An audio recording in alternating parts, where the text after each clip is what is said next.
Coucou les amis, j'espère que vous allez toutes et tous bien, que vous avez beau temps. Ici il fait super beau, mais bon, il fait froid, mais bon. Après voilà, on est début mars, cette saison, donc tout va bien, c'est normal.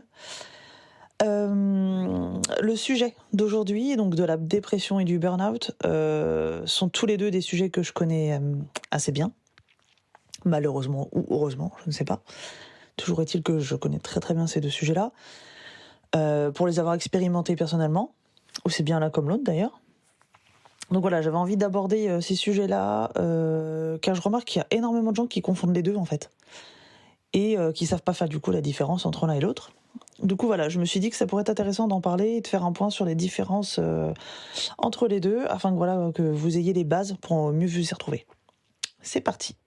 Bonjour, je m'appelle Julie, je suis la maman de 3 enfants, âgés de 13 à 4 ans, accompagnatrice en développement personnel, future praticienne en psychothérapie et amoureuse de la vie. Je souhaite la bienvenue sur le podcast The Cocoon, un podcast dédié aux femmes qui veulent vivre une vie sereine et épanouie sans s'épuiser. Ma mission, c'est de vous guider dans la transformation de votre soi intérieur afin de vous donner les ressources pour transformer votre vie. Chaque semaine, je vous partage mes conseils et astuces, de l'inspiration, mes réflexions et mes phases d'introspection, afin de vous aider à reprendre la main sur votre vie, à faire de la place pour plus de self-love et d'alignement. Chaque jour, vivez plus en conscience. Apprenez à vous connaître et à incarner votre vérité.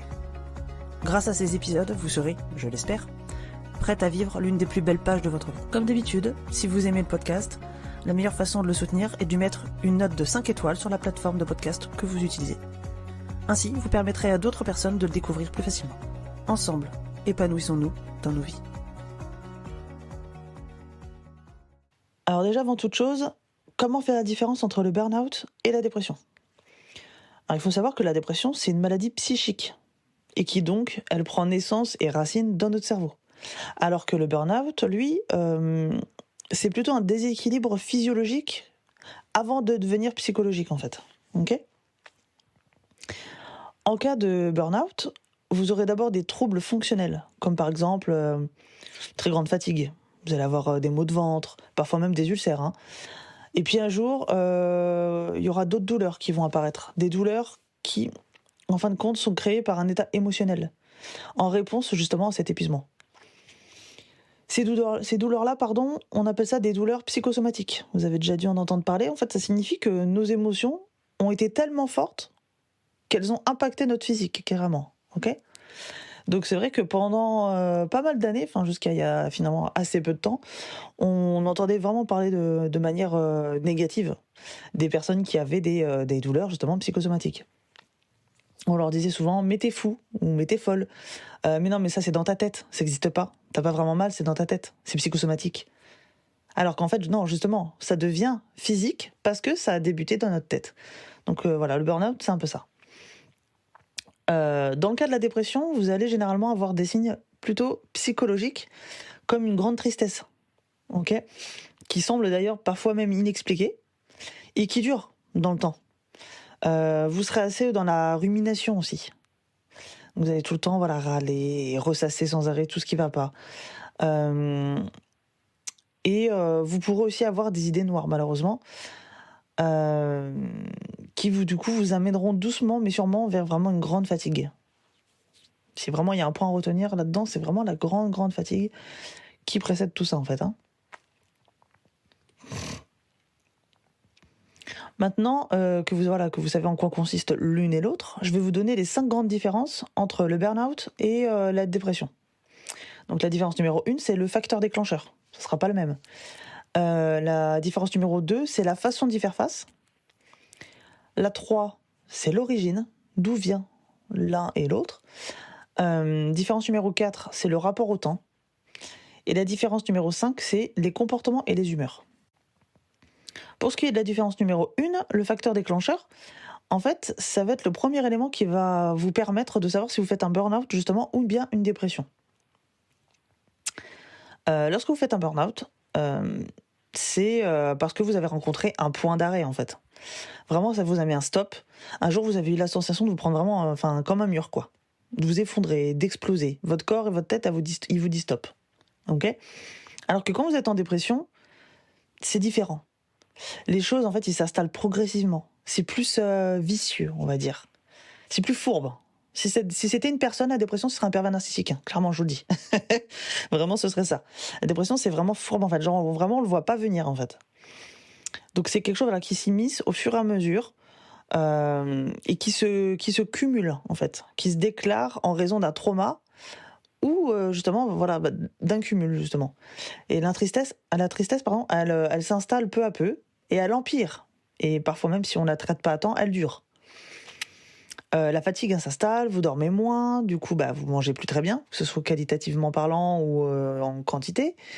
Et puis un jour, vous réalisez que vous êtes passé d'une personne en fait active, souriant, tout ça, pleine d'envie, qui sort, qui fait des choses, etc., à une personne au ralenti, voire même à l'arrêt d'ailleurs, et qui perd voilà le plaisir de vivre, quoi, qui a plus envie d'expérimenter, d'essayer des choses, de se challenger, etc. Allez. Le second élément qui permet du coup de faire la différence entre le burn-out et la dépression, c'est la façon d'y faire face.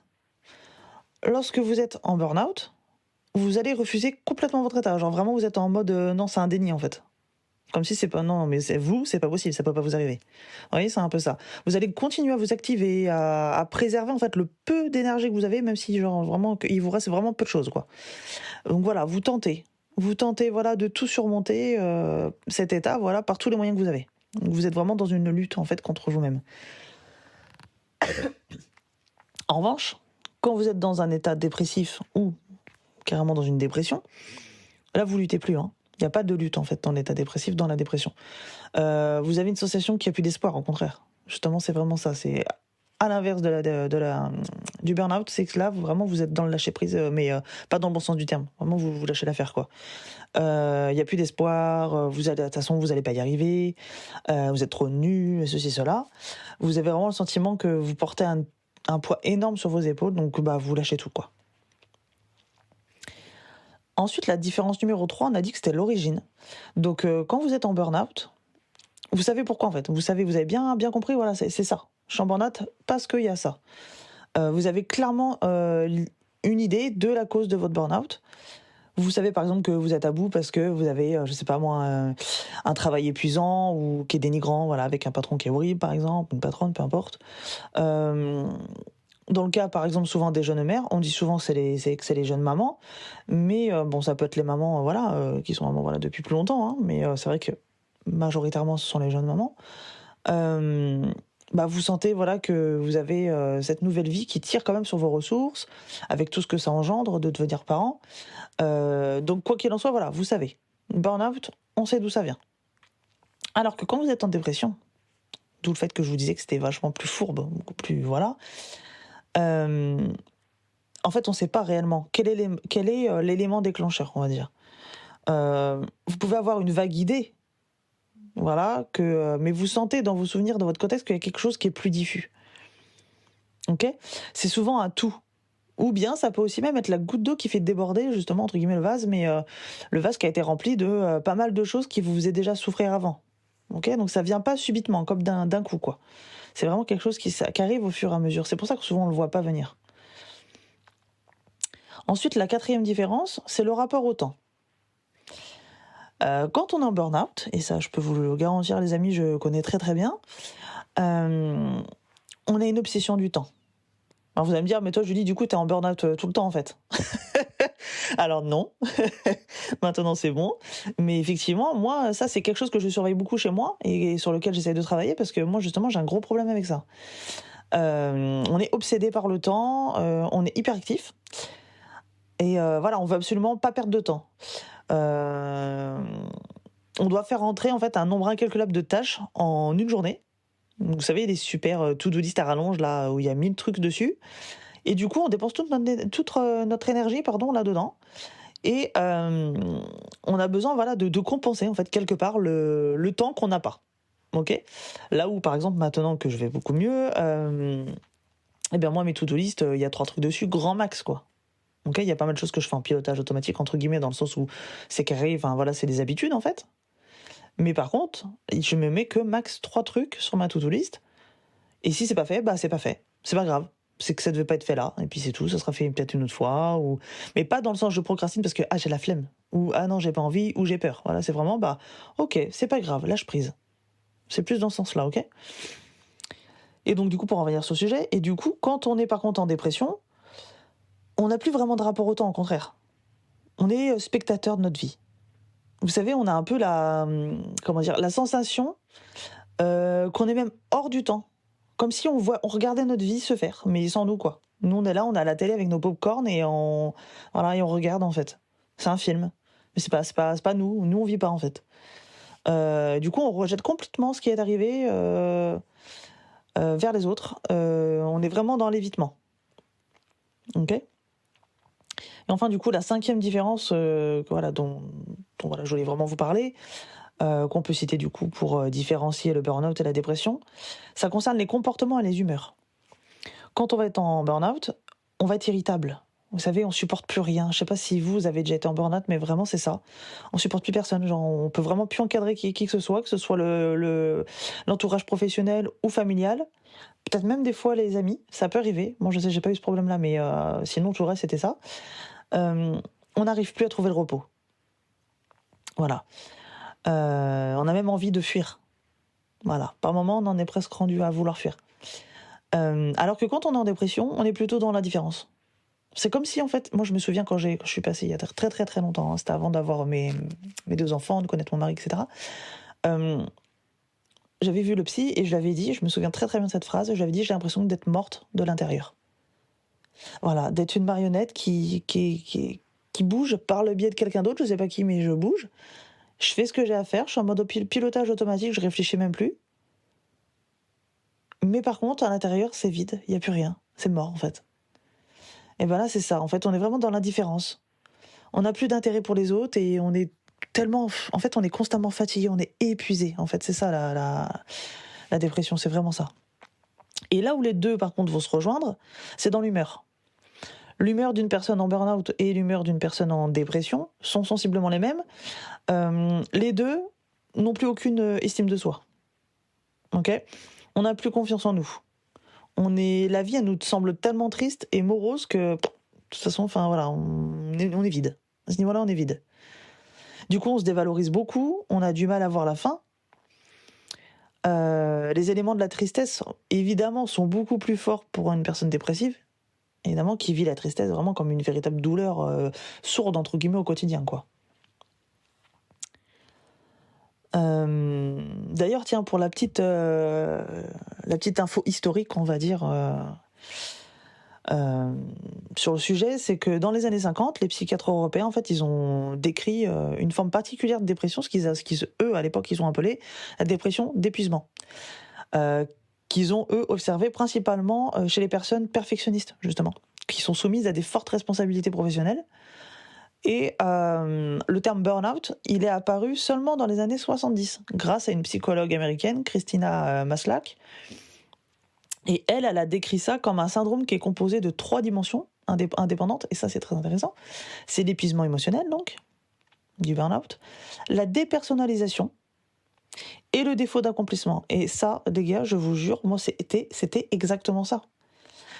Émotionnellement, j'étais KO, alors que physiquement, pas du tout. Hein. Enfin, j'aurais pu me faire un marathon, bon, peut-être parce que je suis pas sportive, mais bref. On imagine, je suis une femme sportive, tout ça, j'aurais pu, potentiellement. Mais non, mais en réalité, vraiment, enfin, je faisais ma vie comme si de rien n'était, mais à l'intérieur, j'étais vidée. Après, elle explique qu'il y a la dépersonnalisation, et c'est vraiment ça, c'est qu'en fait, on sait plus vraiment qui on est.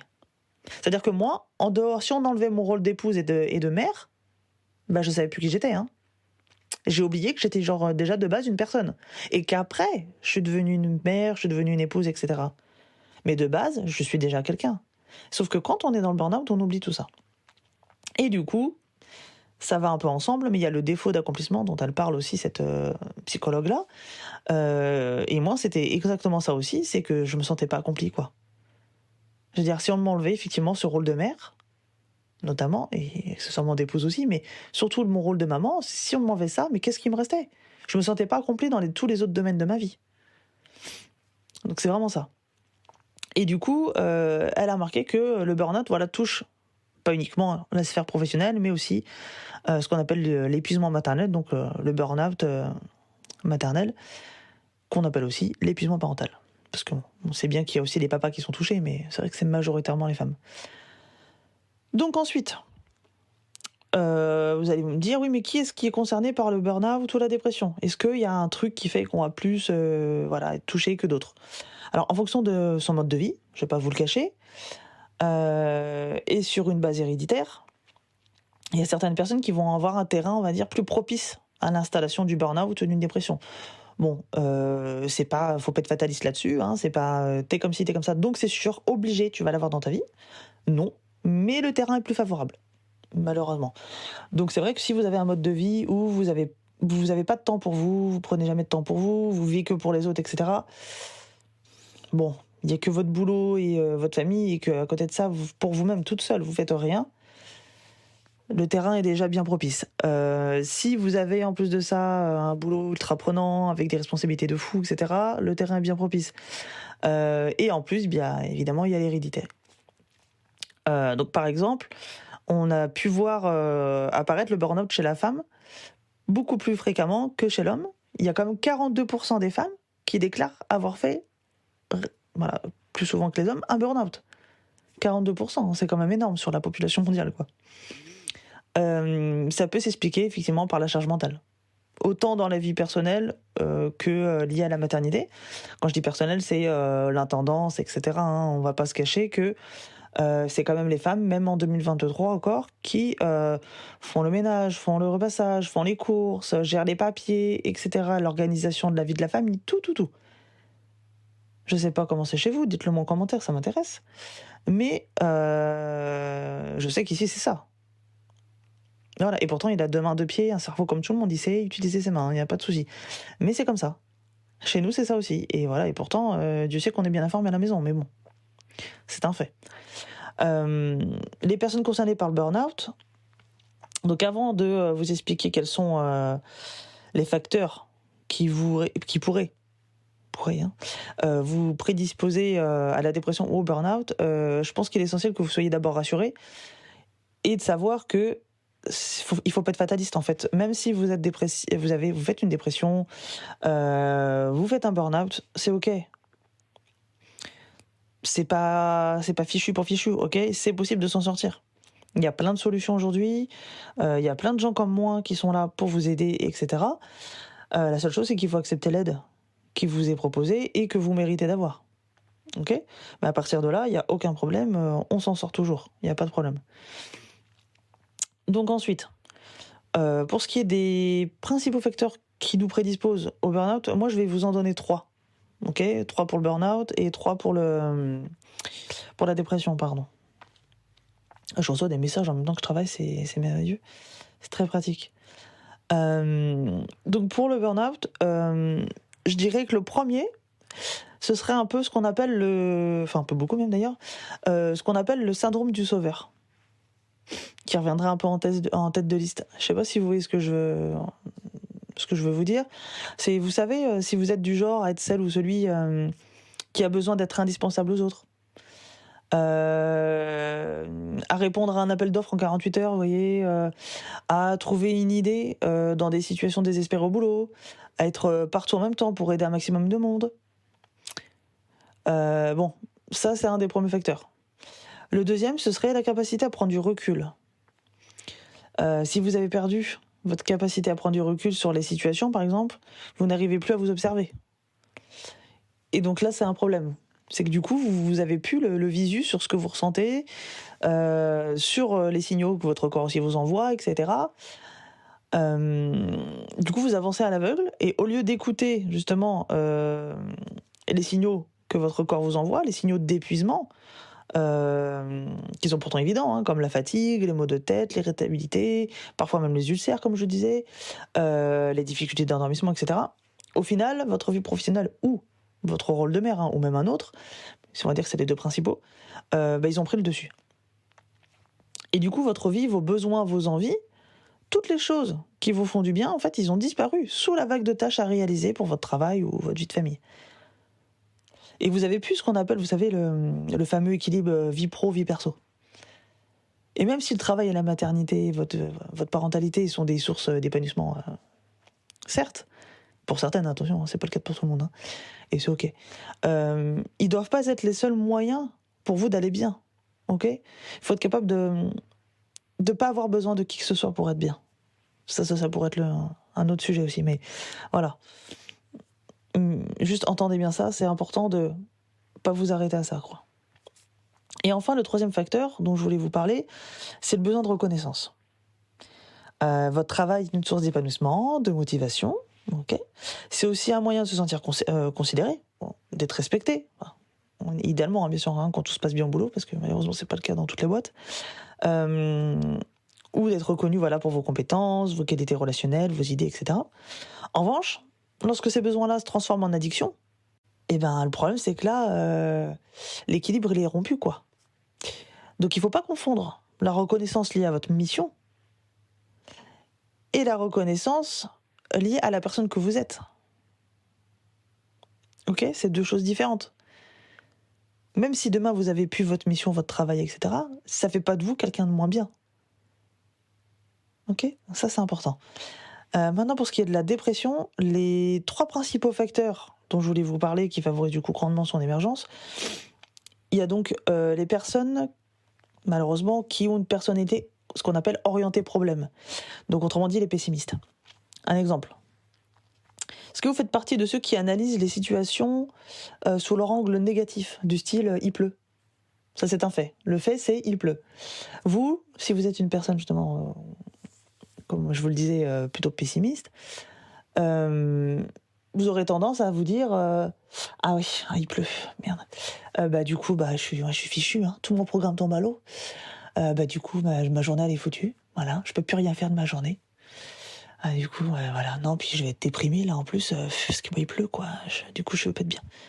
Alors que si vous êtes une personne qui voit plutôt le verre à moitié plein plutôt que de le voir à moitié vide, pourriez-vous dire plutôt il pleut? Ah, ouais, effectivement, mon programme tombe à l'eau. Bon, c'est pas grave. Qu'est-ce qu'on peut faire d'autre à la place? Ok, super, on va se mettre au coin du feu.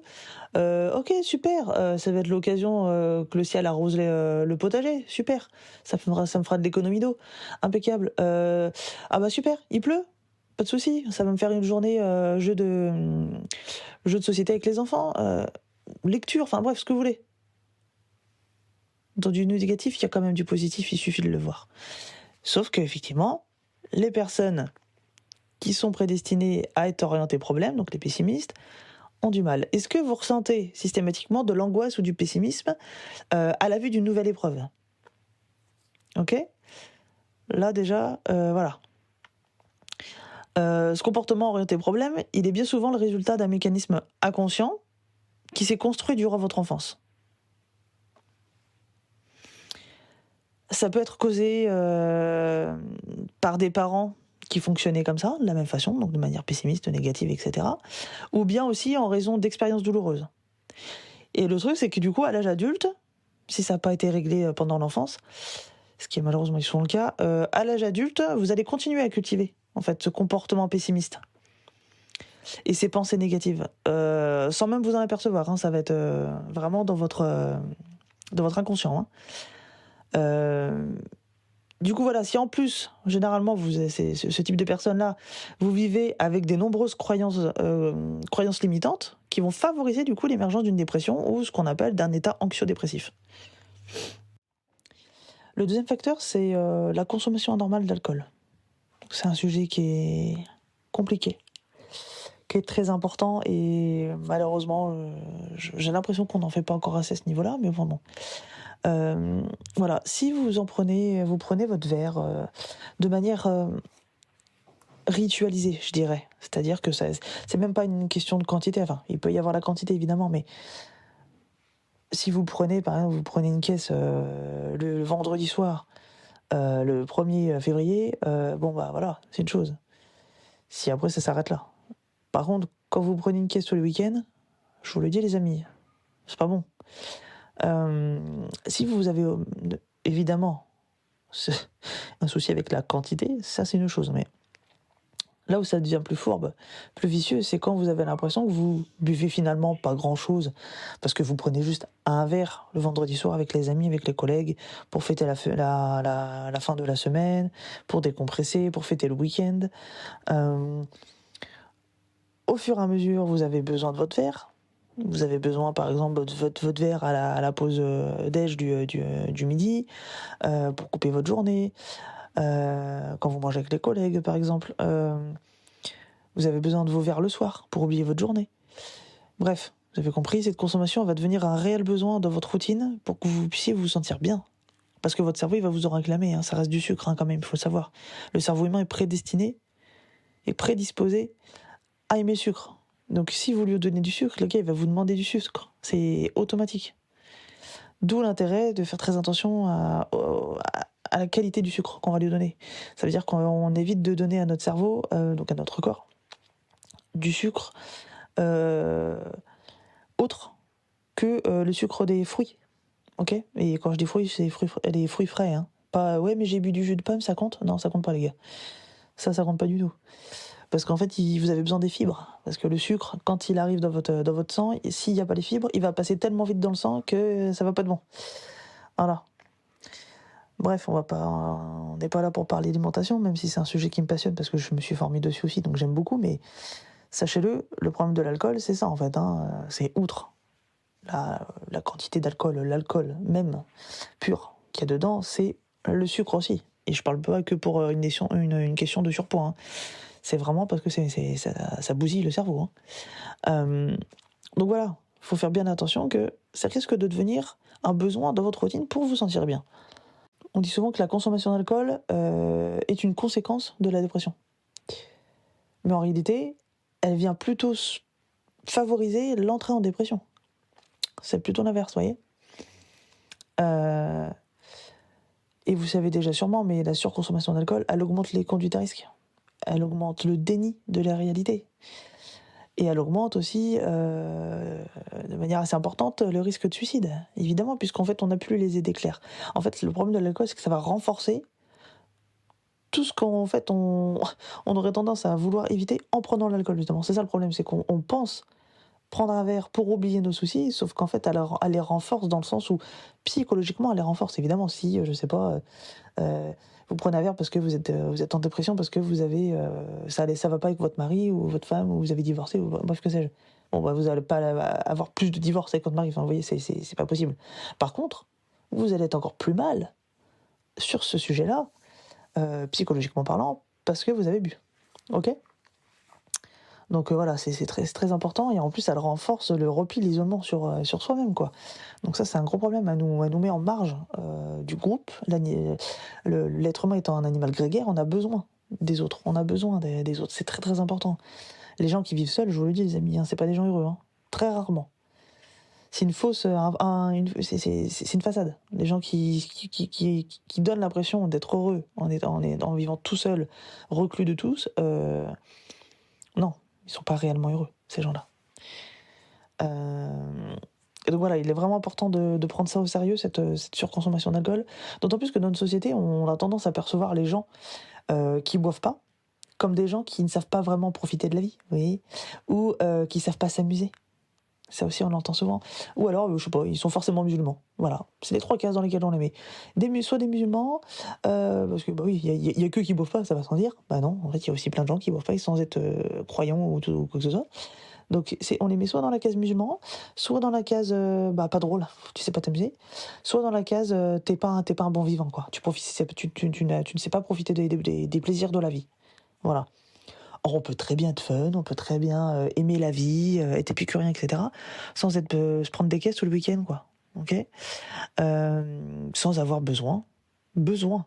Ce terme-là était très important quand on l'associe au mot alcool. On n'a pas besoin d'alcool pour pouvoir vivre, pour pouvoir être bien dans sa vie. Un verre à l'occasion, c'est ok. Même une caisse, j'ai envie de vous dire, vous prendre une caisse à l'occasion, c'est ok. Mais quand ça devient répétitif, là, ça devient un vrai problème. En fait, le problème, il est là. C'est l'alcool de manière répétitive qui pose problème. Quand ça devient une habitude. Peu importe la quantité que vous allez prendre, hein, je vous le dis. Hein. Même si c'est juste un verre par semaine. Hein. Et enfin, voilà. Le troisième facteur, je dirais que ça va être l'épreuve récente. Euh, Par exemple, vous avez vécu, je sais pas moi, la perte d'un proche. Ah, ça c'est typique. Une rupture. Ça c'est très classique aussi, ça arrive très souvent. Ou bien un emploi, un boulot, voilà, qui est un job qui est épuisant. Ça va souvent aller avec à la suite du burn-out, ça. Et c'est du coup le déclenchement pour un état dépressif. Alors, si on peut, voilà, avouer que parfois ça dure que quelques semaines, et donc ça, on appelle ça un état dépressif. Mais par contre, malheureusement très souvent, ça dure des mois, voire malheureusement des années quand c'est pas traité. Et là, on appelle ça vraiment une vraie dépression, pardon. Donc voilà, les amis, c'est vraiment important de faire le point à la suite d'une épreuve de vie. C'est essentiel de ralentir, de dire voilà, stop. Là, je bosse moins, ou là, je prends du temps pour moi, je fais plus comme ci, je fais plus comme ça, de revoir son planning, quoi. Voilà. Alors vous allez me dire oui, mais c'est facile, toi tu travailles de chez toi, tu peux te permettre. Oui, non, mais ok. Mais moi j'ai choisi mon mode de vie, hein, les amis. J'ai pas toujours bossé comme ça. Avant j'étais en restauration, donc autant vous dire que c'était pas le même rythme, hein, je vous le dis tout de suite. Hein. Et j'étais mère célibataire. Voilà, c'est ça aussi. Donc j'ai changé. J'ai décidé de dire voilà, j'ai choisi. J'ai fait un choix et parfois ne pas choisir aussi c'est renoncer. Hein, ça, j'en ai parlé dans le podcast précédent, mais voilà, il faut choisir en fait ses batailles. Et moi, j'avais pas envie de lutter contre une dépression, vous voyez, si vous voulez. J'avais pas envie de continuer à me battre là-dessus, donc j'ai réglé ces problèmes-là et j'ai dit ok, voilà, j'ai vécu tel truc, ça a été difficile pour moi, donc je règle ça tout de suite et voilà. Et après, on repart de plus belle. Mais c'est très très important de faire le point, voilà, sur les problèmes, les épreuves de la vie, parce qu'on en a tous, hein. Il faut pas croire que c'est que vous ou que c'est que les autres. Si c'est pas vous maintenant, ce sera vous un autre jour, hein, je vous le dis, mais c'est pas pour vous, pour vous déprimer, c'est le cas de le dire, c'est le sujet, mais parce que c'est comme ça en fait. C'est pas grave, c'est ok. On va tous un jour insister à un décès de quelqu'un qui en tient. Ou alors c'est que vous avez personne de votre entourage, quoi. Et là, ça devient un autre problème, quoi, du coup. Mais on a tous un jour ou l'autre perdu quelqu'un où ça va arriver. Voilà, que ce soit des grands-parents, des parents, des frères, quelqu'un de la fratrie, des amis, bref, des collègues, qui vous voulez, mais des gens qui en tiennent, ça arrive. Moi, j'ai arrêté de compter hein, le nombre de personnes que j'ai perdues, malheureusement. Mais voilà, ça arrive. On va tous, un jour ou l'autre, connaître, je sais pas moi, une rupture. Voilà, où pas mal de monde voilà, rencontre des difficultés au boulot. Voilà, ou bref, ou à la famille, enfin, où vous voulez, avec les amis, ce que vous voulez. C'est normal, ça fait partie de la vie. La vie, c'est pareil, une petite ligne droite. Voilà, sans bosse, sans rien. Non, ça monte, ça descend. La vie, c'est ça, c'est les montagnes russes. Hein. Et c'est ok. En fait, c'est pas grave. C'est pas grave. Par contre, si ça vous touche, si ça vous touche trop, au point de vraiment voilà impacter votre santé mentale, là, il faut régler la chose et venir en parler et surtout pas attendre parce qu'il y a trop de gens qui pensent que cette tristesse elle est passagère ou qui sont suffisamment forts pour surmonter ça tout seul. C'est pas le cas. Je vous le dis les amis, hein, c'est pas le cas. Jamais. Au meilleur des cas, vous allez procrastiner en faisant ça. C'est-à-dire que vous allez mettre du caca par-dessus votre caca déjà, en fait. Non, on veut pas ça. On veut nettoyer le caca, les amis. Non mais c'est ça, hein. Y a personne qui aime vivre dans sa merde, hein. Désolé de le dire, mais des fois il faut dire les choses clairement. En plus aujourd'hui, on en parle de plus en plus. Ça c'est quelque chose moi, qui me fait plaisir, qui me rassure aussi un peu quand même. C'est qu'on est de plus en plus nombreux à parler de santé mentale, notamment sur les réseaux sociaux, et ça je trouve ça trop bien. Parce qu'en fait c'est juste la base de notre vie. On est des êtres sociaux. Si on va pas les uns vers les autres, si on n'est pas bien, on va pas vers les uns vers les autres, automatiquement, on se replie sur soi, et là, on est tous foutus, les amis, je vous le dis. Hein. Donc, très important de soigner sa santé mentale. C'est pas une honte. La preuve, je vous en parle très, très ouvertement aujourd'hui, j'ai aucun problème avec ça. Alors, je rentre pas dans les détails de ma vie, bien sûr, parce que voilà, c'est intime, c'est personnel, mais j'ai aucun problème à dire que j'ai fait une dépression, j'ai fait un burn-out, peut-être j'en ferai d'autres dans ma vie, j'en sais rien, j'espère pas, parce que c'est pas grave, mais c'est une possibilité. Donc voilà, donc sachez que plus la dépression est prise tôt, voire même le burn-out du coup avant, parce que généralement ils aiment bien suivre, plus les chances de guérir rapidement sont grandes. Donc voilà, il faut bien sûr prendre ça au sérieux et s'en occuper vraiment rapidement, quoi. Donc voilà pour les différents facteurs principaux qui peuvent prédisposer au burn-out et ou à la dépression. Il faut savoir aussi, comme je vous le disais à l'instant, que le burn-out non traité peut se finir en dépression, du coup.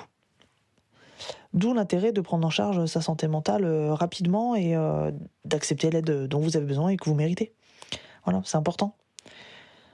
Donc moi je vais m'arrêter là parce que je sais plus combien de temps on en est là, mais ça commence à faire un petit moment et voilà, j'aime bien quand c'est digeste quand même pour vous.